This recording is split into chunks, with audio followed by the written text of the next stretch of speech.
C'est juste génial quand la personne nous dit ah, je me sens mieux. J'ai envie de dire d'essayer sur soi déjà, sur soi, sur ses enfants, sur ses proches, et puis juste prendre du plaisir parce que c'est une méthode qui est douce et puis qu'on peut utiliser à tout instant. Par exemple, là, si je fais de l'EFT, vous ne savez pas.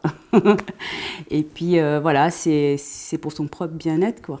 Donc allez-y. Je m'appelle Jennifer, Jennifer Push. Je suis mariée, maman de 3 enfants. Et puis, après plusieurs métiers, je suis coach. Je suis devenue coach et je me suis spécialisée dans la gestion des émotions. On a eu une journée avec Noël Cassan. Elle est intervenue une journée et là, j'ai découvert l'EFT. Et je suis devenue fan de cette méthode parce qu'elle a fait une démonstration avec une fille qui avait peur de prendre la parole en public. Elle est passée de la peur du fond de la salle à venir en face et à parler, les mains ouvertes, etc. Et c'est juste génial. Tout de suite après, j'ai commencé à pratiquer parce qu'elle nous avait donné suffisamment d'éléments pour pouvoir, moi, pratiquer personnellement et aussi avec mes enfants, avec mes collègues, avec mes élèves, parce qu'à l'époque, j'étais prof. Et puis, mais je sentais quand même qu'il manquait quelque chose. Donc, du coup, je suis allée me former. J'ai fait l'EFT 1, l'EFT 2, avec ça presque pendant 1 an. Et Noël nous a proposé l'EFT 3 pour intégrer les parties blessées. Et donc, j'ai aussi fait cette formation. Voilà. Je me souviens aussi d'une démonstration qu'elle a faite avec moi lors de la formation.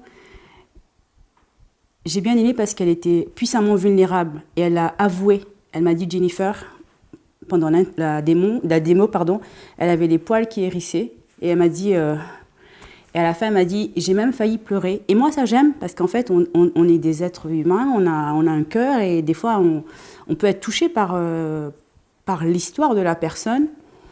Mais malgré ça, elle a su gérer ses larmes et tout ce qu'elle pouvait ressentir. Et elle a mené la séance jusqu'au bout, quoi. Et moi, aujourd'hui, je suis libérée de ce trauma et ouais, je dis merci Noël. L'EFT, on peut le faire, on peut faire des grandes méthodes, des grands gestes où tout le monde peut se demander ce qu'on est en train de faire. Donc ça, je ne vais pas le faire dans le métro, par exemple. Par contre, si je suis stressée, je peux faire discrètement en appuyant ici ou en faisant juste ça. Donc là, je suis en train de faire des points d'acupression. Et c'est assez discret, et je le dis à plusieurs personnes. Tu vas passer ton permis, t'attends l'inspecteur, il est à côté de toi, tu peux le faire.